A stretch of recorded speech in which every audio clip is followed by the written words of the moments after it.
Yeah, yeah, Yeah, that works. That works. How you doing, man? for sure, for sure. I'm definitely doing great. It's a Friday night, it's the weekend. Hmm. Boom, doing the show. Fucking shit's great. No doubt. You? No doubt. All is well my way, man. Woke up this morning, so it's all good. That's dope. That's dope. I was just talking to somebody about like being like a morning person. Like Hmm. me, like I wake up in the morning and I'm like, yes. I'm like, No some doubt. people like sometimes some people it takes a little bit. You a morning person or no? I guess it depends on the day. Like Monday, I try to be a morning person. But I don't know. Friday, I'm lax, but I'm not like too lax. You understand? But it Yeah, just depends on the day. for sure, for sure. Yeah, I'd definitely say with me too. Like I wouldn't say like every day of the week I'm uh like a morning person, but like probably like five, I would say about 5 out of 7. You Five know? out of seven. Okay. Yeah. Okay, yeah, man. Likewise. So yeah, I guess it varies within the days or whatever I have going on at the time. I'll go. So when you're making your music, do you think you make it better in the morning or like afternoon or night?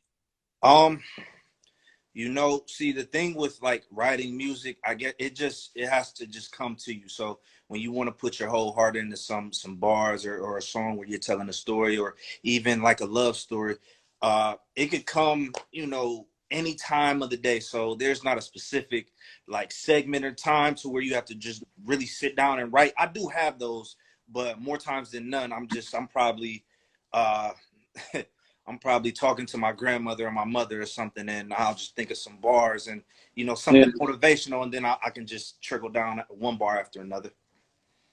Do you do you have something to record it or you kind of like just write it down or like in the moment like Um, are you pretty good at remembering them? well, I'm working on my memory a little bit more, but obviously you have to think about the bars in your head before you write them down. So Yeah. more times than none, I'll think about the bars and then I'll write it down and I'll erase it or scratch it out and then I'll write it again. I'll probably write it 3 times. So uh, each song has its stages, if that makes sense. For sure. Towards like a greater or better sound. For sure. Like me, before I started doing the interviews and everything like that, I was putting out songs. And I was doing shows and stuff like that. So the whole writing process and all that, I understand that too. Around the like later stages of me like making music, um, my favorite way was to I just had the mic set up in front of me, and Mhm.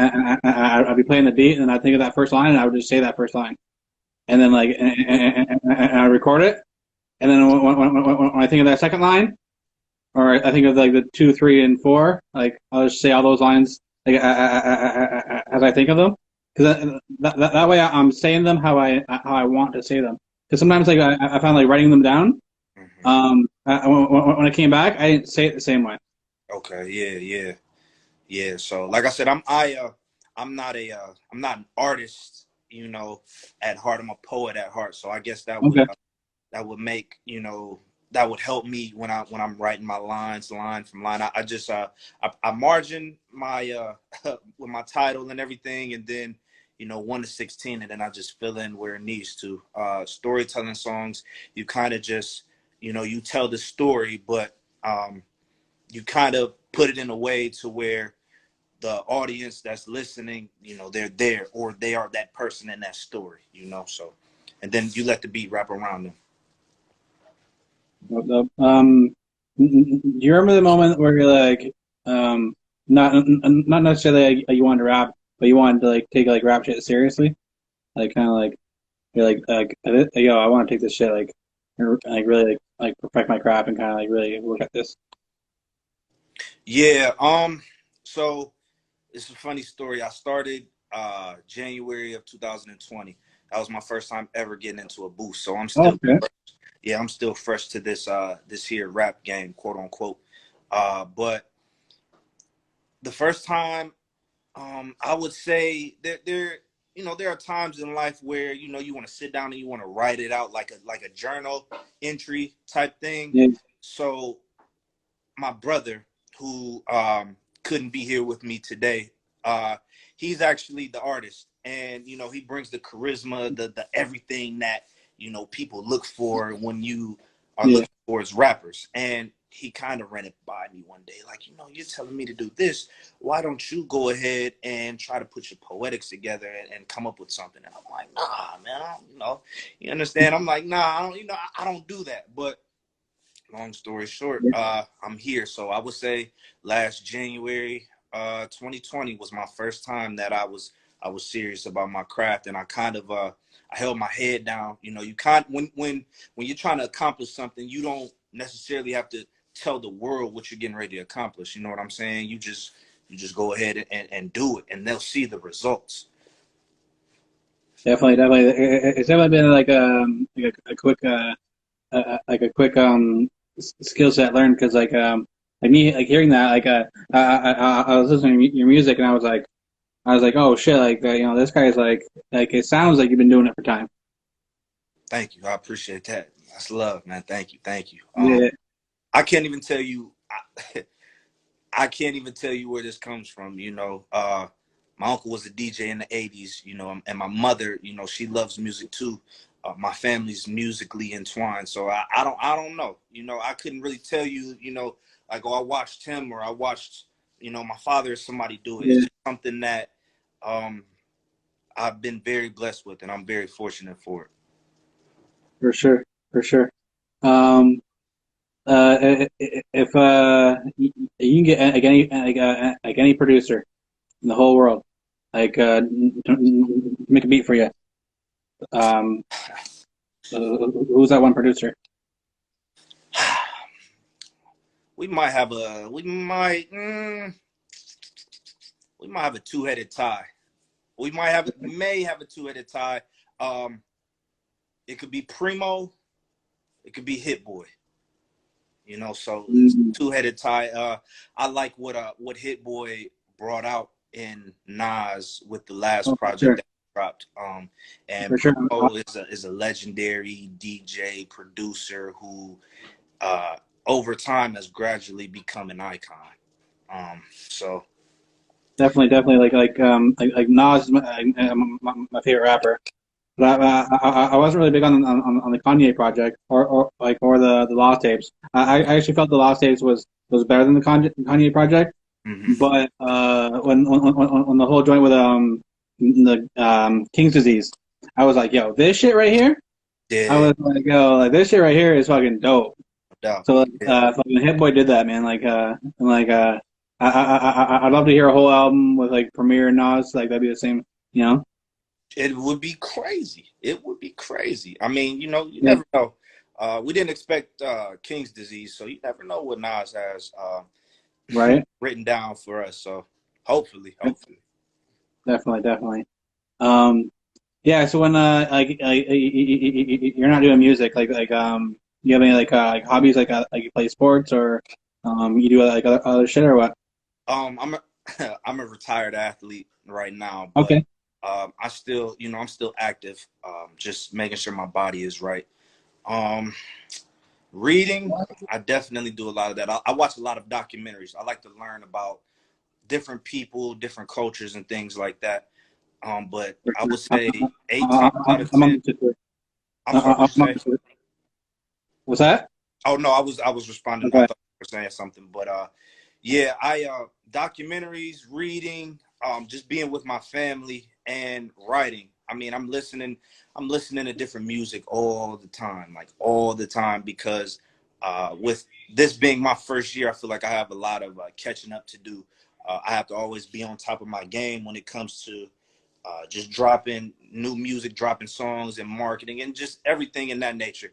I'm always looking forward to studying something to gradually grow when it comes to this hip hop game. Definitely, that's definitely like something that's like kind of lost like sometimes. Like me, I'm definitely one that like studied my craft. That's how I got into the interviews. So I was just watching I started watching all the rappers' interviews. I said I was a rapper first, so I'd be like, oh, I like Nas, so I'd want to watch all his interviews and and try and get little gems, right? And I did, right? And then and then after watching a lot of the interviews, I was like, yo, some of these interview people are dope. No doubt. Yeah. I was like, some of these interview people are like Angie Martinez and Sway and shit like that. So I was like, yo, I actually want to get into this. and so like studying it but I was saying like studying it led me to this, but I actually hear like some rappers and say like they don't care about going back and listening to old shit. It's like, yo, like, don't you want to know how, like what people did like before this, kind of like so like you don't just be like in and out, you know? That's true. Yeah, I can definitely understand that though. Yeah, but the best I've always been taught that the best kind of teaching, the best way to get better is if you stay consistent and you kind of study somebody who has, had influence when it comes to whatever you're going into. So yeah, I can definitely agree on that one. Just watching different artists and watching different people who do what you do at the highest level. There is no such thing as really a big competition. There's only you and you. That's what some people don't understand in today's rap game. They get they start to fiddle with like the media and he say, she say, and they don't focus on their craft more. So I feel like, with you focusing more on your craft, you're locked in, you can only shoot for the top. It's waiting on you. For sure, for sure. So yo, so I actually want to know so you started rapping in 2000, so you haven't been able to do shows yet. Nope, no shows yet, no anything. I'm wet behind the ears to all of this. I'm Oh still man, just trying to, I guess reach my peak. I'm still a rookie. Just coming me off the bench. I'll actually tell you like a couple things when I was doing shows I picked up right before my first set. Um, a buddy of mine that had done shows before, he told me he was like, if you actually get through that first song and like do it well, you'll Mhm. have the confidence and you'll just kind of like you just smash the rest of the set. But he's like, if you're super focused on getting the whole thing right and you could mess up. It's like no like like they're your songs, right? So they're gonna come to you when you're in that vibe. So like getting that first song out. Like I remember like the first time I was performing, I got my first song out, and I was kind of like I didn't hear nothing for a second, like when the song started, and I was like, and then but then like a second later, I heard the crowd like woo. I was Yeah. like, oh shit, and then like it just came over me. It was just a rush of energy, and it was like the rest of the set, I just killed it. But like I just focused on getting that first one right. No You know? doubt. Oh, you know what? Man, forgive me. I performed one time. It's a funny story. My brother Brian, he had a poetry night, oh, I'm sorry. About 30 or 40 people at a Okay. poetry night involved Okay. and he comes off the stage and he's like, yeah, I got my brother Jaxsaun here. And deep inside I'm like, man, I know this dude is not about to call me up to this stage. You know what I mean? I'm chilling and my feet's up. I got water by me and my people are by me and everything. And next thing you know, he calls me up to the stage and he's like, DJ, drop that beat. So beat drops and everything. So I'm just like, okay, I can't fold. Just go up there and be yourself. This is your song, and it worked out for me. I'm big on energy. I'm a big energy guy. I mean, I'm a people person. So, um, you get the crowd involved, and then next thing you know, everybody's, they're rocking and everything, and you could be in a coliseum full of 50,000 people, 50,000 people, but you know that night you only see like three. So I was in there with like 30 or 40 people. I only saw three people, but it was It's just like that. I was Yeah, in a it zone. Yeah, I was in a is zone. like that. And once it was over, the crowd, they blessed me with their applause, and I was like, okay, this works for me. This is what I do. Definitely. Like for two other things, I'd say is I always get annoyed when people like rap over their tracks and Yeah. not over and not over their instrumentals. That right there is one thing that annoys me. And then another thing that annoys me is rappers that can't project into the mic. Like Right. like I remember one show I was hosting and and a rapper came up, and like we couldn't hear him, right? So then like we kept on adjusting his mic, higher and higher, right? And like we couldn't hear him, and then his set was finally done, and then we're like, okay, I guess it's fucked up for him, right? So then like I grab that same mic and go to say like something to the crowd, Hmm. and I say it in my regular voice. It was like the speakers almost blew, you know, because I was just like because the rapper he wasn't like he was rapping like you know like Yeah. like a low tone, and like me as soon as I got up I just said one thing. It was like holy shit. It was just like because the shit was turned up so loud, right?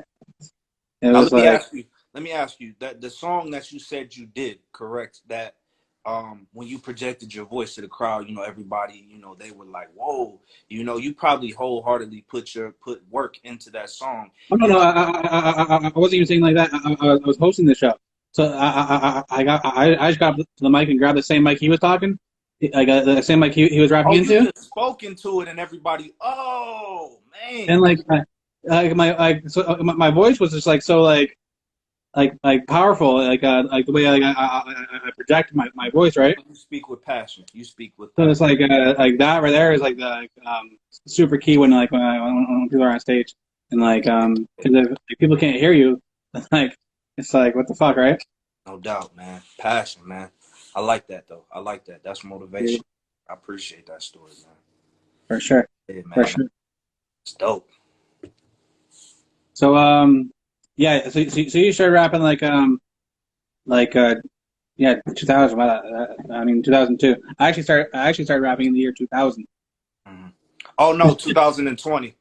Yeah, no, like I was saying me, like I put out my my first, I actually started like just freestyling and shit like that in the year Oh, in 2000, 2000. Wow.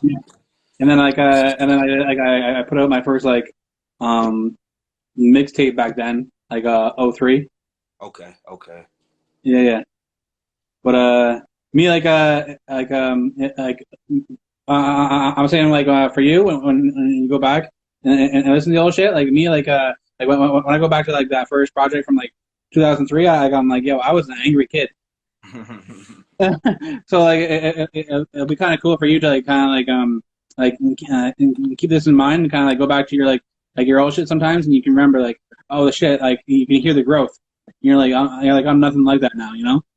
Because like I find if people say you changed, I'm like thank you, because like I'm always trying to evolve, right? Like Right. you know, uh, No doubt. uh, Yeah. you know, I look forward to that during this growth season, this process, what I did before and what I'm looking forward to in the future. Definitely. I One thing about that, to piggyback off of what you said, I'm definitely excited to see each step of my process, because like I said, I do love hip hop. It's just more than looking good and having a name. That comes with the elements, but when you truly love hip hop, you appreciate every single step of the way. So I can definitely agree with you on that. I can't wait, man. I can't wait. even these interviews, because like I can even tell like watching myself like Mhm. old interviews, like what I was going through at the time. I'm like oh man, like other people probably can't tell, but like I'm like on certain interviews, I was like yo, I was having a bad day that day, or in certain interviews, I was like yo, I was on a fun day that day, you know. Like you're kind of like it is kind of like there's so much you get from like um watching old shit, like listening to old shit, you know, Or yeah, definitely. Time is sometimes one of the best teachers. for sure, for sure. Yeah, I strongly believe like we can learn something new like every day. Mm-hmm. No doubt, man. I have a 95 who's getting ready to turn 96 in a couple of days of my grandmother, and she constantly learns each day. And I'm blessed to be able to look at longevity in my household. So it's like the longevity and the learning every day. I have no excuse if she's doing it too. You understand? It's a life process that I'm able at 25 to understand what's really going For sure, for sure. So Yeah. So if I was actually in your city, like where would I go to get the best food? um, Swenson's. Swenson's. Swenson's Okay. is in between North Akron, where I'm from, and going towards like Cuyahoga Falls, going towards like Talmadge. These are I'm in the city, but Talmadge and Cuyahoga Falls is more so outside of the city. Yeah. So Swenson's is definitely your go-to. I don't know if you're familiar with LeBron James. Yeah. Yeah. Yeah, so he, Mm, we're from the same. yeah. Yeah, I mean, hey, you never know. I'm sorry. I'm sorry. Could you please, to the people listening, could you please tell the people where you're from? Actually, from Brantford, Ontario, Canada. Canada. Shout out to Yeah. Canada. Big ups to Canada, man. Yeah. Yeah. We appreciate you guys. I get people from Canada all the time. I just had to give you my appreciation before I went on, but Oh, for sure. um, Thank you. yeah. Thank you. Oh, no doubt, no doubt. Definitely Swenson's. You will definitely be at Swenson's for sure. They have the burgers. I can't even explain them. I mean, man, world class, in a class of its own, burgers, any type, any way you want it. I mean, and it's amazing. It's amazing. LeBron goes there all the time, so that's why I brought his name up. How much has like LeBron James like been like an impact on that whole area? Man, honestly, he's Because amazing. like hold on, I want to say one thing like he's had I say that to say like he's had an impact on like the whole world. Right. Like so I can only imagine actually from the city from Wayne Gretzky was from here. Okay. Okay. Yeah. Yeah. Okay. So Hockey it's a legend. similar Hockey legend. kind of thing, Yeah. you know. So but like Wayne, he don't come here though, you Oh, he know. does. Oh man. No, Yeah. so LeBron, man. but his father just passed. Walter, rest in peace to him. But he was great for our city. Like he did tons of stuff. Like Wayne's father did tons of stuff for our city. So he just passed recently. So rest in peace to him. But yeah, LeBron James. LBJ. I couldn't even put a certain maximum or minimum to how much he embraces his love through Akron. I would say he's here about maybe, well, recently, he's kind of busy right now in LA, but when he was in Yeah, Cleveland, he was, he lived in Akron on the outskirt, in a better area in Akron called Bath. So he lived there since he was 18, I want to say. Yeah, he got his house built there and everything. So um, he was actually in the city, not actually in the city, but he was close, about 20 or 30 minutes away. But his impact overall on the city is amazing. I mean, just to the simplest things like giving kids like me hope that one day, I could become something. I don't even have to become something of his stature, but just something and somebody. He came from a very humble beginning, and I know a lot of people in sports stories, they tend to share that story a lot, but when you see it from the eyes of the Akronites, that's the people from Akron, when you see yeah, it as a fellow Akronite, is different, because um, it was rough. It was rough, but look where he is now. So overall, um, he's an amazing, amazing, amazing person, and it's almost like it's a dream to be from the same city, walk the same streets that he once walked. So big ups to LBJ. I'll see you one day, man. But yeah, big ups to him. definitely. Yeah, yeah, he's like, and just everything he's done with like the schools and shit like that, and just I promise. Yes, yes, yes, absolutely. I promise is an amazing school. He's doing something that not a lot of athletes tend to care about. Education is kind of on the backbone, which is the reason why things are happening in the world.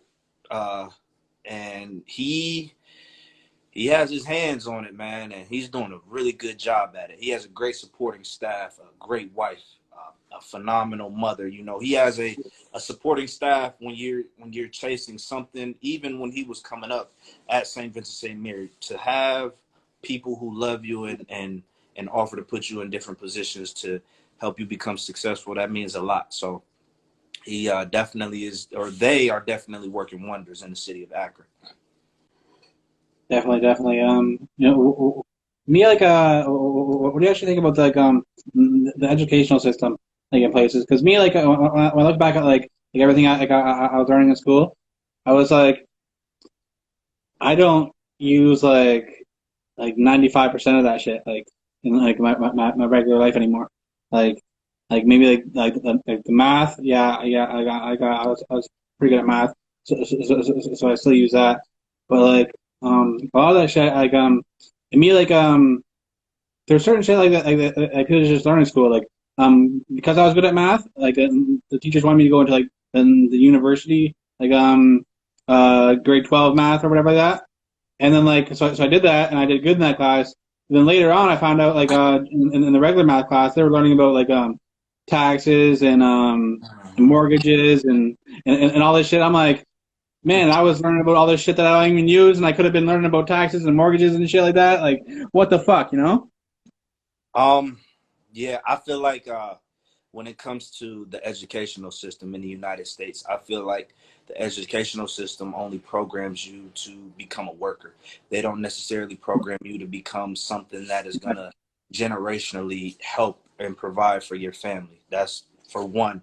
For two, I feel like high school students and even young students, they should be taught things that they have interest in rather than things that, like you said, in what you were saying just now, they're not gonna remember it, you know, or they're not gonna apply it anywhere, you know.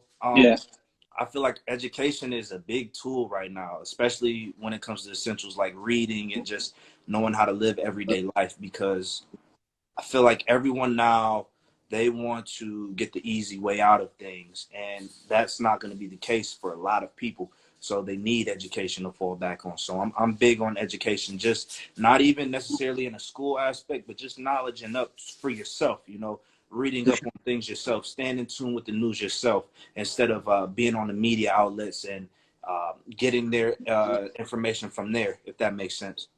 No, for sure, for sure. Yeah, yeah, you ever gotta watch there's so many media outlets. I mean, if I actually read something, I always look at what site it actually came from. Like afterwards, I'm like, oh, what site is this? If it's a site that I don't recognize, then I'm like, I don't know if I'm gonna believe that, you Right. know. Right. Yeah. Yeah. It. But a lot of people will. A lot of people will. They'll take that and run with Yeah. it. They're like, oh, I see you on Facebook, and blah blah blah blah blah. Like from you know. It's the problem today. You know, people have to go out on their own and seek information that applies to them, not what works for the next person. So I feel like once the world gets back to its principles, meaning like the small things that people stand on, Yeah, um, everything will be a lot better, or everything will be in the direction to betterness. for sure, for sure.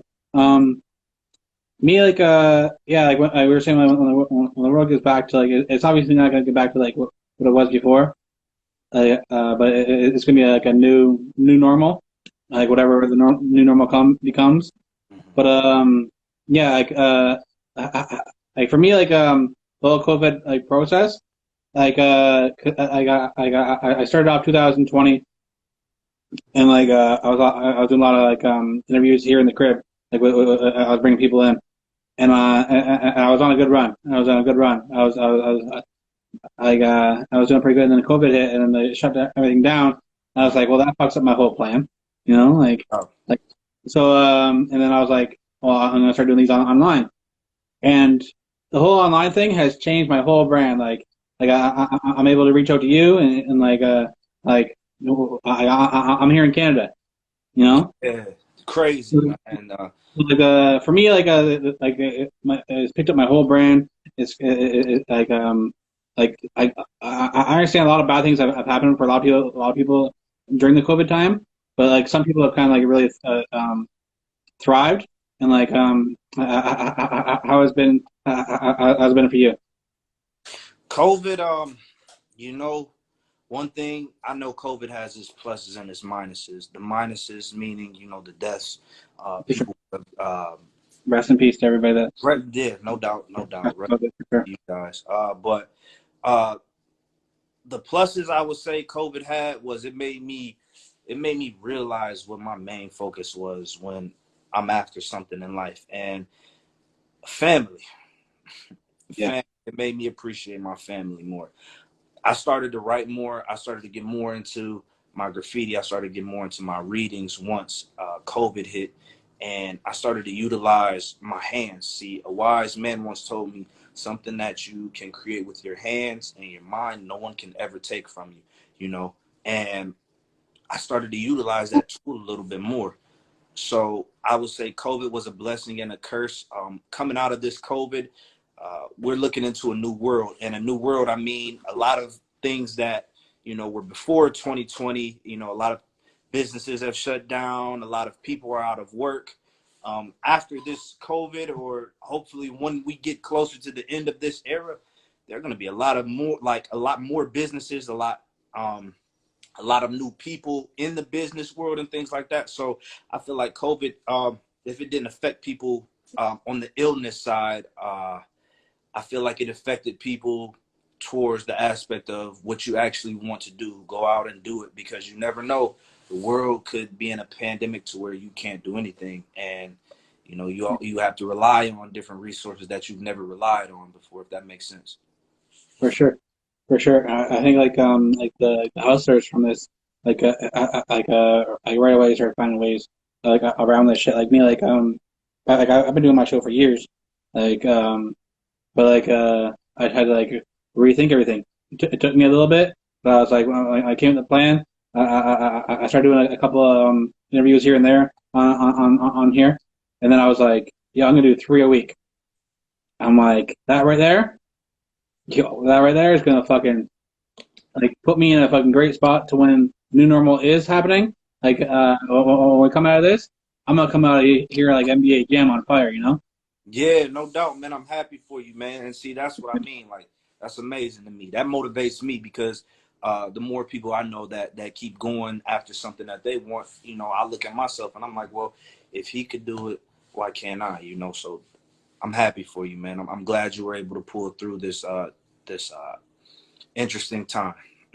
Yeah, for me, like yeah, I'm always happy for people too. I'm like when I see people doing good, I'm like, yes, No doubt, yes. no Like, doubt. like man, like it's definitely some sucker shit to be like, oh man, fucking, like, oh, this guy's doing good now, whatever. That's some sucker shit. Yeah, looking at another man's race when you have your own course to run. That's what it's all about. You can't look elsewhere in Yeah, the lanes. You got to run your course, and there's something waiting on you at the other end. But if you here and here, you'll never know. So yeah, so it's all within the timing of knowing yourself and understanding that this is my course right here. I need to go along with this, and when it works for me, bless somebody else. Because it's somebody else who's looking up to you or looking for you or trying to understand where they're coming from. So you always got to pull people up. No doubt. for sure. For sure, yeah. Like it's definitely about pulling people up. Like me, I always love teaching people different shit. Like like anybody in like a small rap scene that I see or they're doing interviews. I'm like, yo, let's share information. You know, let's definitely share all this information. You know, like because like if if I actually tell you something and you learn something from it, you might actually take it in a different way and apply it better. And me, I'll see that and I'll be like, oh shit, I didn't even think about it like that. I told him this, but like it could involve all of us, right?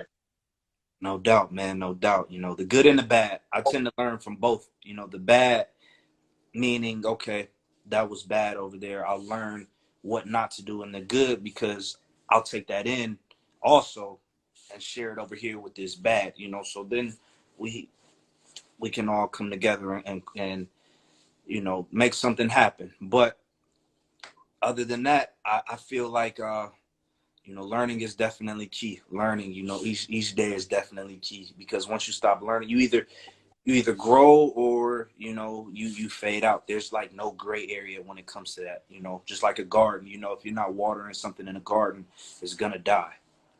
It has to be one or the other. For sure, for sure. I was gonna ask you, yo, like, before, like, before we wrap this up, I was wondering if I could actually get a verse, you know, if you could spit a verse for us. Spit a verse. Yeah, I haven't asked much people, but I just feel like, it was a good time. I feel like it's gonna be hype. I feel it's gonna be dope. You're gonna put this down dope. Ah man, you know, let me see, because I was kind of, you know, I was kind of in chill mode. Wait, Yeah, first before I go any further, I want to thank everybody who definitely tuned into the podcast, or not the podcast, the Instagram live. See, I'm ahead of yeah, myself. Thank you to everybody who tuned in. I couldn't see. I don't know if people were asking questions or everything, but or anything, but yeah, I'm just sorry. I'm scrolling up. Yeah, yeah. thank you. Um, but you know what? I can tell you that I do have something dropping in about 3 weeks. So Okay, I'll let the anticipation build up until then. okay, okay. There. So, but like I said, I do appreciate you. This was my first interview ever, Oh, and yeah. yeah, first interview ever, man. So thank you. I'm honored to be in the presence of you. More blessings to whatever you're trying to accomplish in life, man. And I hope you go into it with a positive mindset. So, and definitely, yeah, you got dope music. We should have dope conversation. Anytime you want to come back on, just holler at me and we'll have another conversation. We'll promote new music and everything.